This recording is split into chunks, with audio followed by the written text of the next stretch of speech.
When humanity walked away from the Galactic Council, the universe realized too late. It wasn't the humans who needed the Council's protection. It was the Council that needed humanity's defiance. Before we go any further, comment where in the world you are watching from, and make sure to subscribe, because tomorrow's story is one you don't want to miss. The Grand Council chamber hung in silence as Ambassador Elena Reyes gathered her documents. The magnificent dome overhead, designed to represent the unity of all sentient life, now seemed to mock the proceedings. 57 alien species watched from their designated sections as humanity prepared to depart. Some delegates whispered among themselves while others sat in stunned disbelief. "Ambassador Reyes," the Grand Arbiter's voice resonated through the chamber, his iridescent skin reflecting the ambient light. "The Council urges you to reconsider this drastic action. Surely we can reach a compromise that satisfies all parties." Elena straightened her back and faced the Arbiter directly. 3 years of diplomatic service had trained her to maintain composure, but the fire in her eyes betrayed her true feelings. "With respect, Arbiter Zhovak, humanity has compromised for the last 18 months. We've amended our proposals 7 times. We've accepted reduced quotas, limited protection zones, and diminished resource rights.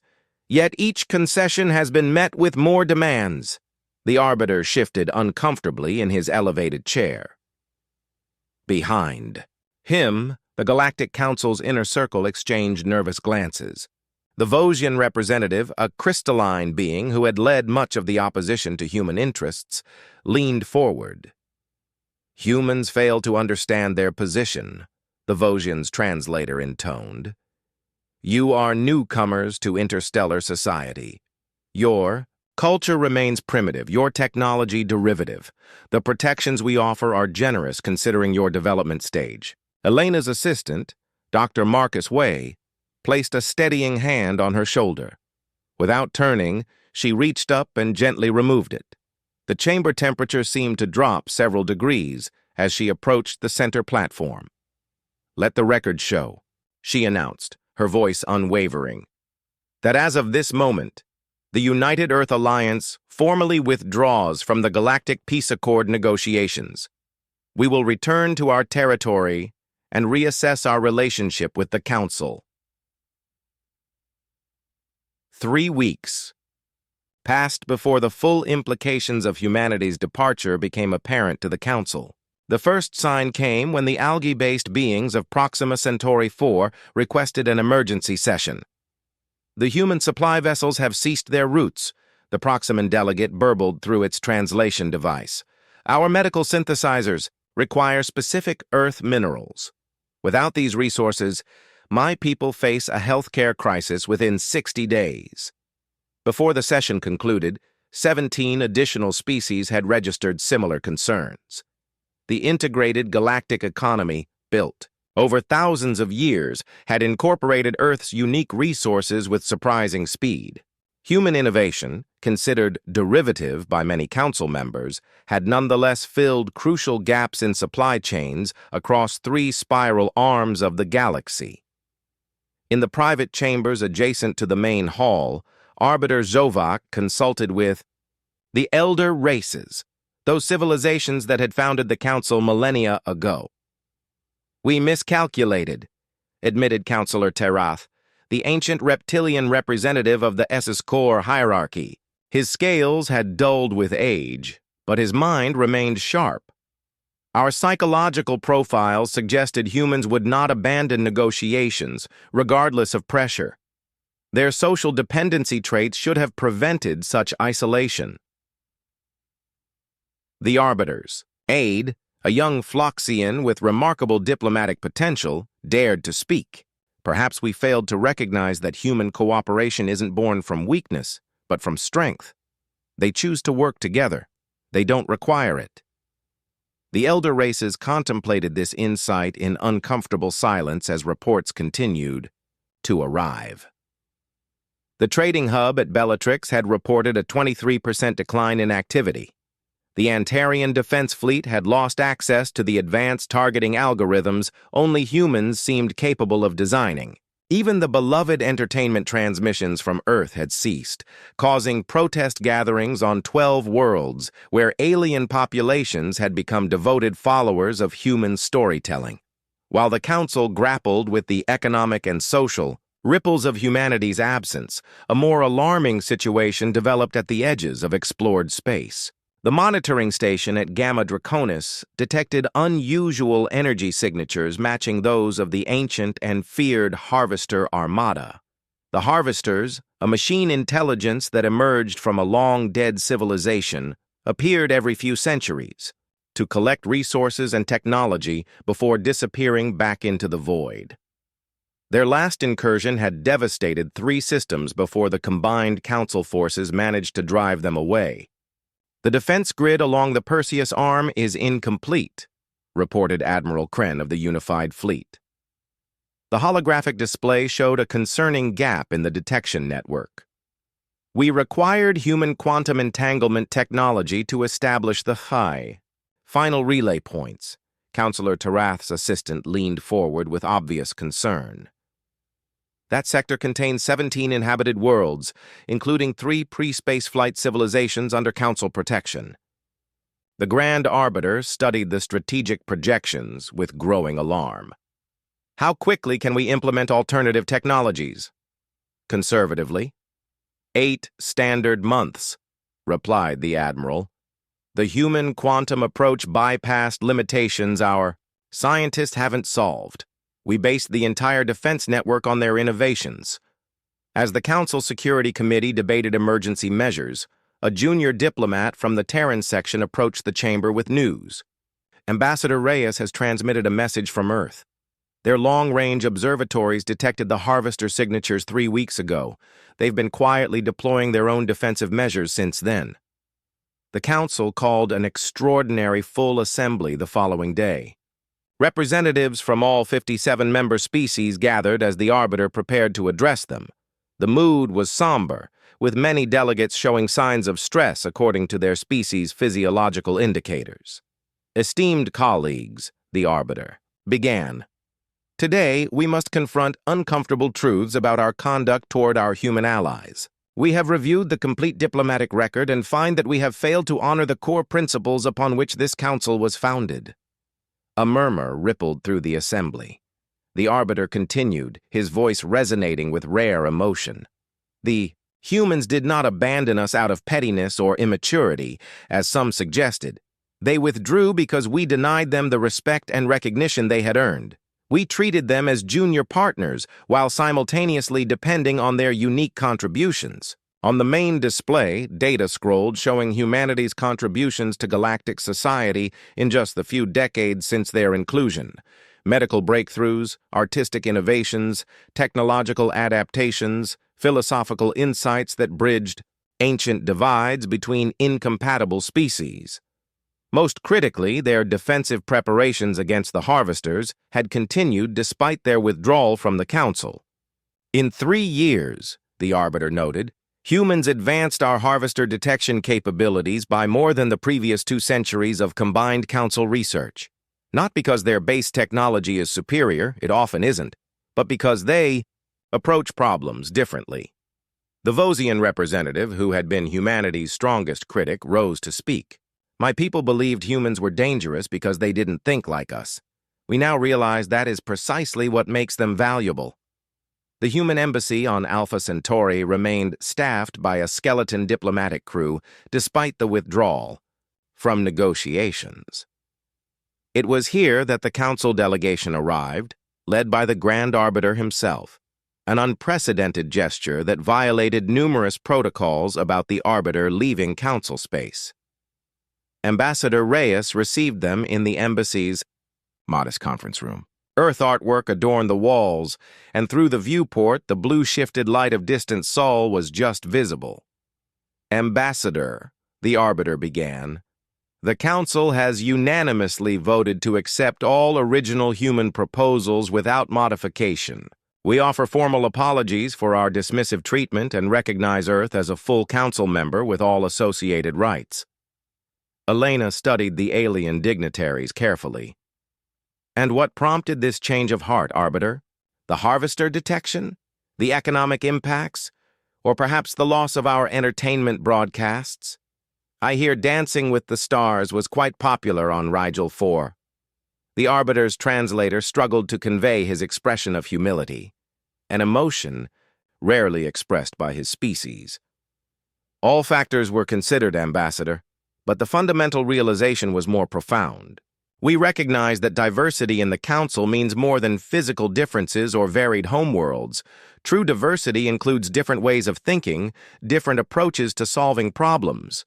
Dr. Wei, now serving as interim ambassador, interjected. For decades, you've treated humans as impulsive children who needed guidance. Yet when the harvesters were detected, who acted first? While the Council debated, Earth mobilized. You are correct, the Arbiter acknowledged. The Council's strength has always been in deliberation and consensus. But some threats require immediate action. Some opportunities cannot wait for committees to decide. The human capacity for rapid adaptation and decisive action complements our more measured approach. Ambassador Reyes allowed herself a small smile. It seems we've all learned something about true cooperation. Harmony doesn't mean we all play the same note. It means our different notes create something better together. 6 standard months had passed since the reconciliation between humanity and the Galactic Council. Half a Terran year that had transformed interstellar relations more fundamentally than the previous 3 centuries. The newly renovated Grand Council chamber gleamed under the light of 7 artificial suns, designed to provide optimal illumination for every member species' visual range. The traditional concentric circles remained, but a revolutionary design element had been added. Crystalline spokes radiating from the center to the outermost ring, creating direct pathways between previously isolated sections. What had once been a rigid hierarchy now resembled a great wheel, or perhaps, as many human delegates noted, a massive neural network. The physical redesign symbolized the philosophical transformation in how the Council operated, no longer cascading decisions downward, but allowing ideas to flow freely across the entire structure. Ambassador Elena Reyes, now elevated to Earth's full counselor status, stood at the central podium, her posture relaxed yet dignified. The blue and green ceremonial robes of her office, colors specifically chosen to represent her homeworld's oceans and forests, stood out vividly among the gathered dignitaries.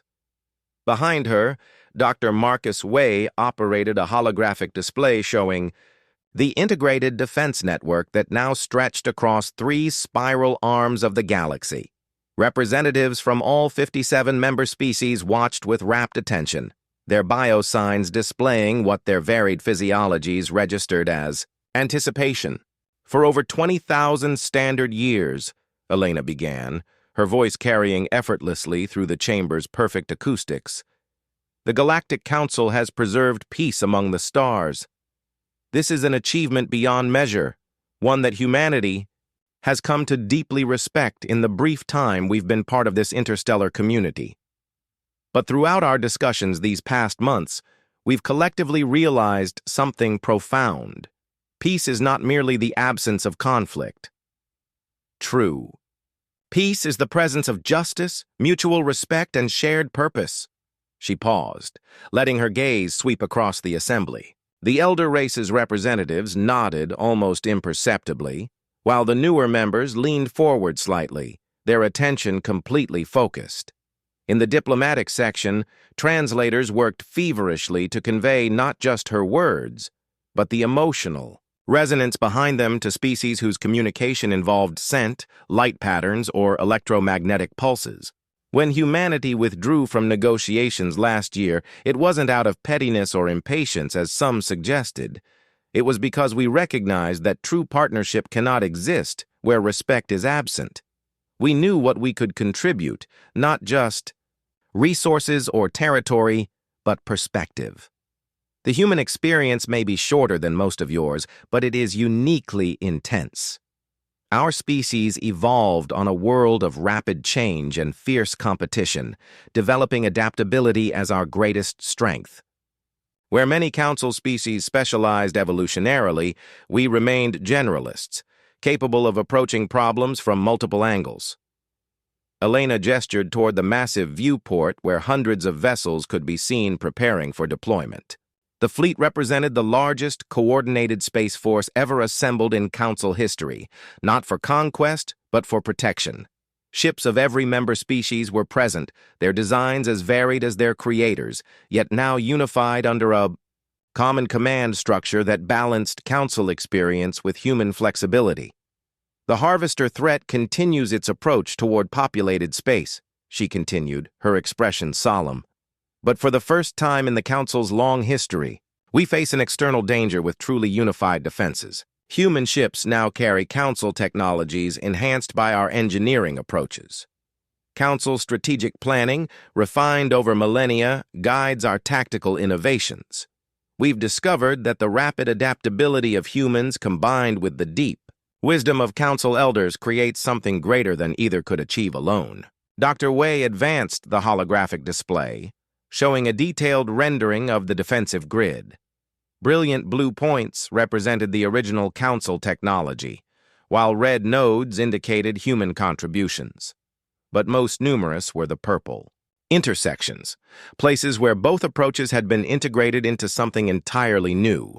6 months ago, we estimated that the integrated defense network would take at least 2 standard years to complete, Wei explained, his voice providing technical clarity to complement Elena's diplomatic tone.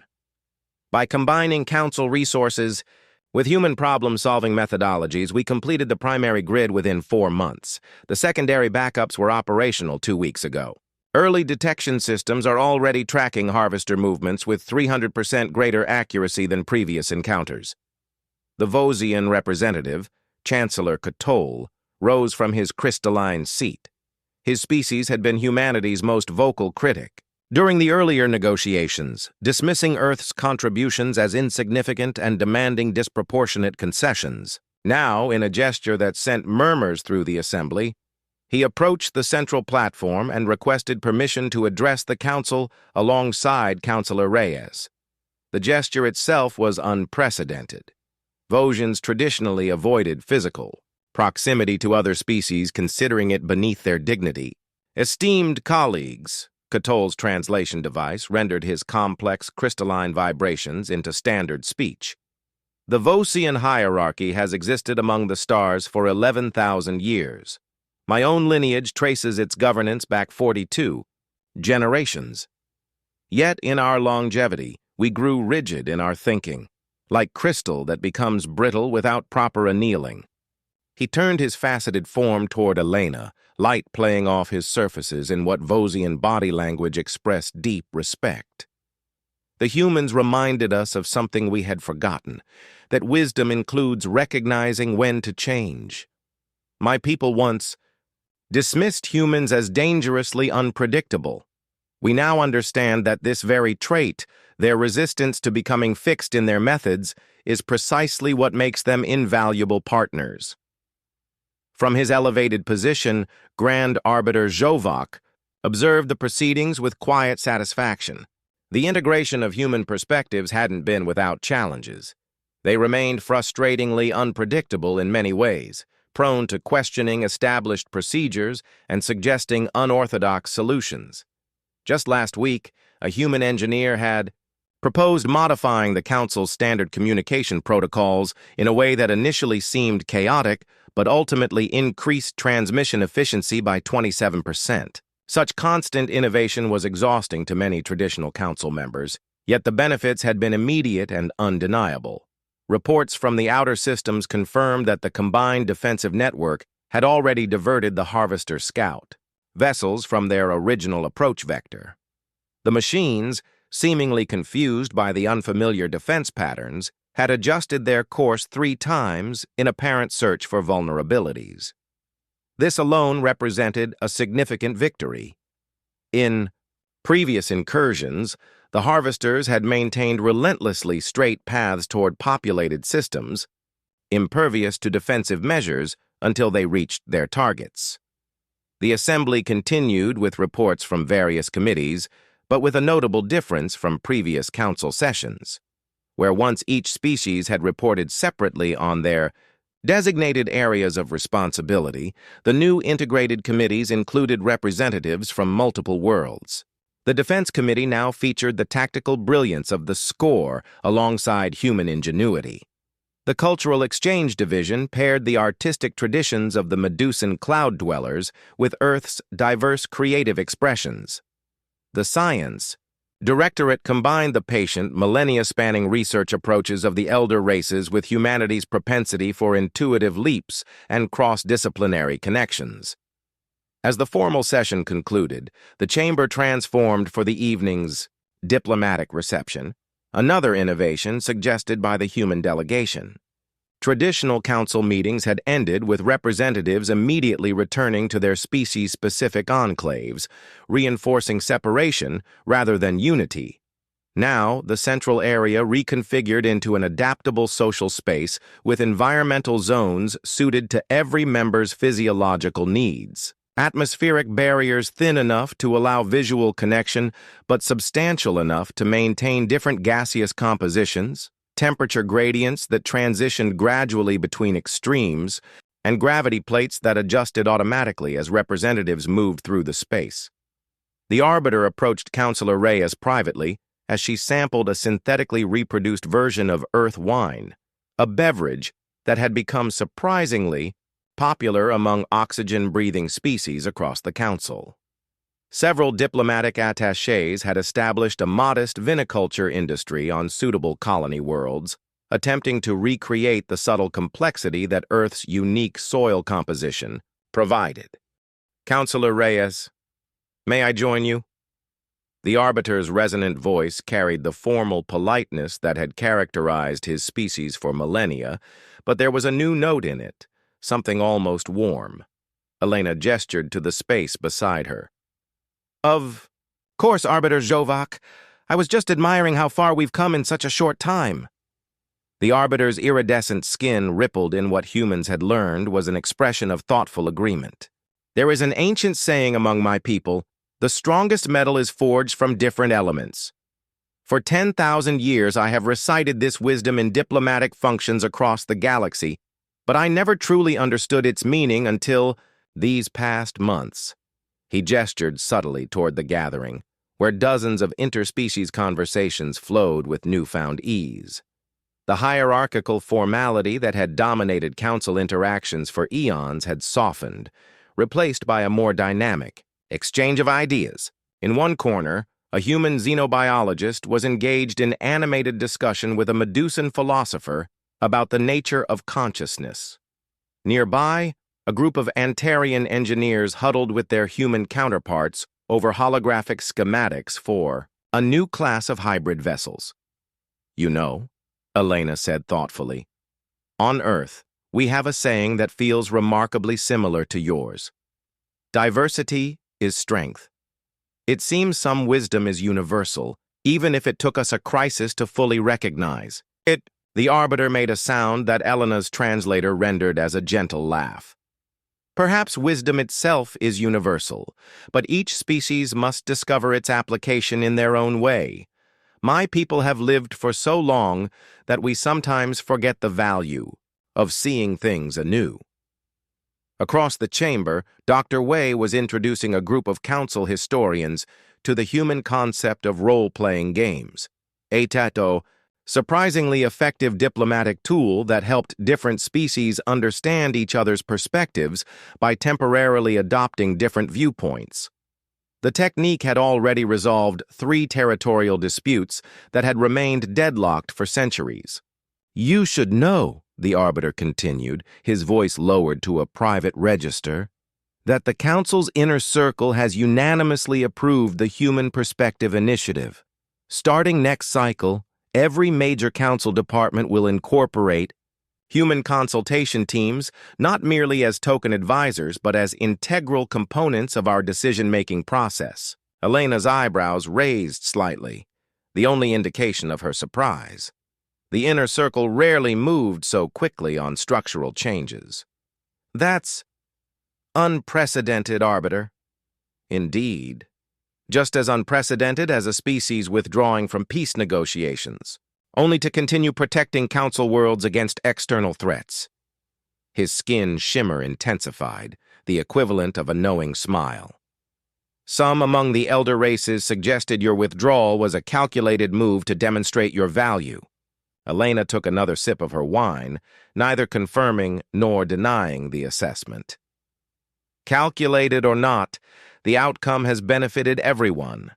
The Human Perspective Initiative is an honor, but it also carries tremendous responsibility. Responsibility that your people have proven ready to bear, the Arbiter acknowledged. The latest simulations suggest the Harvester Armada will completely bypass populated systems thanks to our integrated defenses. They appear to be selecting an alternate route, through uninhabited space, something they've never done in recorded history. Beyond the Council headquarters, throughout the vast sprawl of Central Station, the massive artificial world that served as the Galactic Council's seat of power, preparations continued for the coordinated defensive operation. The integrated fleet represented the largest peacetime mobilization in Council history, with over 8,000 vessels gathered from across known space. On the command deck of the flagship Concordance, human officers worked alongside alien specialists, their differences now recognized as assets rather than obstacles. Admiral Kren, the unified fleet's commander for over 3 centuries, observed, with quiet amazement as his crew functioned with unprecedented efficiency. The traditional command structure, rigidly hierarchical and specialization-based, had been subtly modified based on human military organizational principles. Information now flowed both up and down the chain of command, allowing for tactical adaptability without sacrificing strategic cohesion. Status report, he requested, addressing his newly formed integrated command staff. All vessels report ready, Admiral, responded his ESCOR tactical officer. The Human Early Warning Network has been fully synchronized with Council long-range scanners. Defensive grid is operational across all 3 sectors, added Commander Sarah Chen, the Human Liaison Officer. The adaptable algorithms are already learning from the Harvester probe patterns. Each attempted incursion has been met with a different response configuration, preventing them from identifying any consistent weakness. What the Admiral found most remarkable wasn't just the technical integration, but the cultural transformation. 6 months ago, his officers would have reported, from separate stations, each species maintaining careful distance from the others. Now, the command deck featured mixed teams working in close proximity, communicating directly rather than through formal channels. The efficiency gains were measurable, but more important was the sense of genuine camaraderie that had emerged. Back in the Council chamber, as the diplomatic reception continued, Elena found a moment to step away and observe the gathering from a quiet alcove. Dr. Wade joined her, carrying a data tablet with the latest updates from Earth.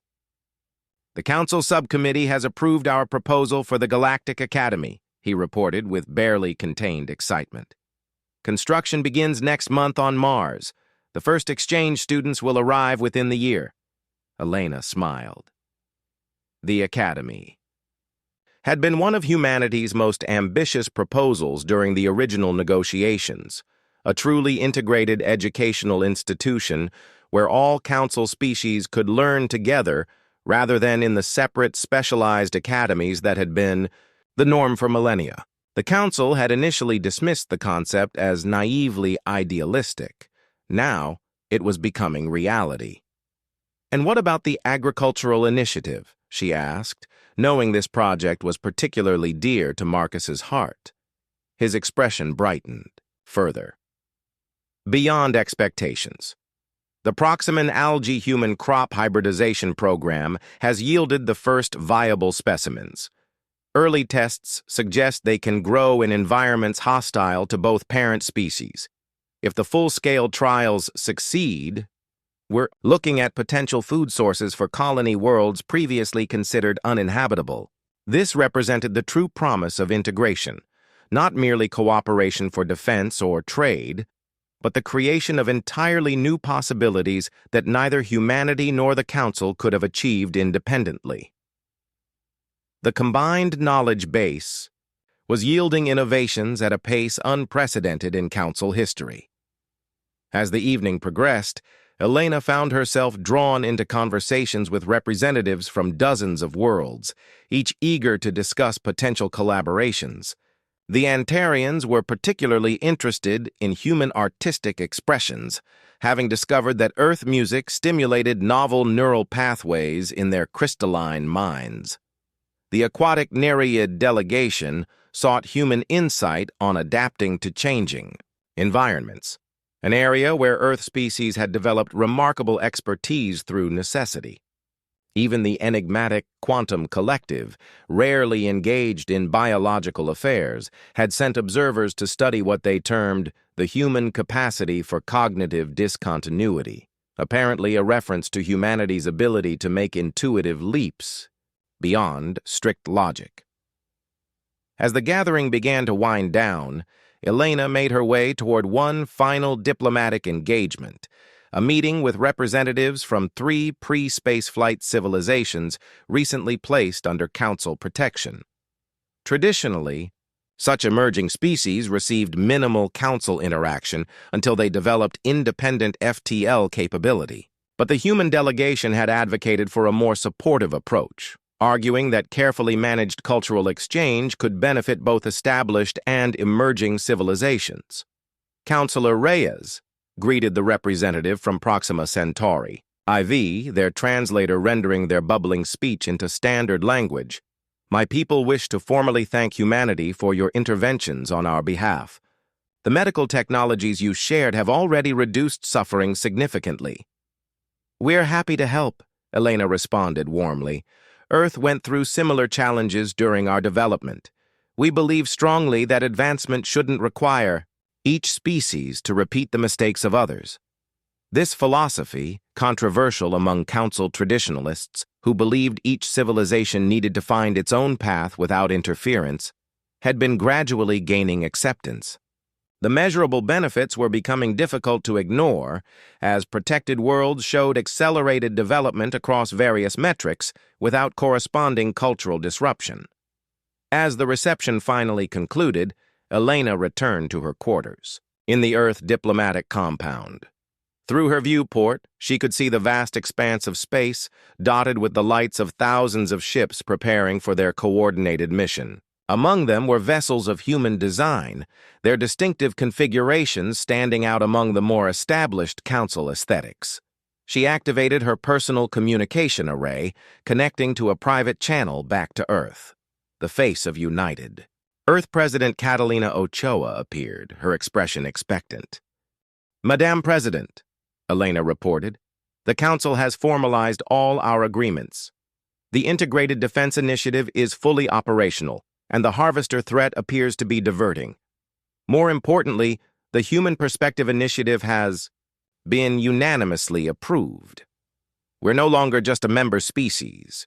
We're becoming an integral part of how the Council functions." President Ochoa nodded thoughtfully. "And what of the resistance? Chancellor Catol and his faction were particularly vocal opponents just months ago. They've become our most enthusiastic supporters," Elena replied with a touch of irony in her voice. "Catol publicly acknowledged the value of human adaptability today. Coming from a Vosian, that's practically a declaration of devotion, the B." President allowed herself a small smile. "Then our approach was correct. Sometimes you have to be willing to walk away to demonstrate your true value." It was a calculated risk, Elena acknowledged. If the Council hadn't recognized what they were losing, we could have found ourselves truly isolated. But they did recognize it, the President pointed out, because despite their advanced age and technology, they still understand a fundamental truth. We're stronger together than apart. Different perspectives don't weaken us. They complete us. As the communication ended, Elena turned back to the D viewport, watching as the first wave of the integrated fleet began its deployment sequence.